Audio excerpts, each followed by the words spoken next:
बिस्मिल्लाहिर्रहमानिर्रहीम। अस्सलाम वालेकुम। मुनाफ़िक़त की अलामत हदीस शरीफ में है, मुनाफिक की 3 निशानियाँ हैं।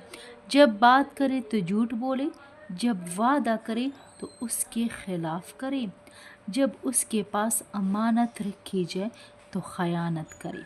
ये 3 निशानियाँ हैं, ये 3 अलामत हैं।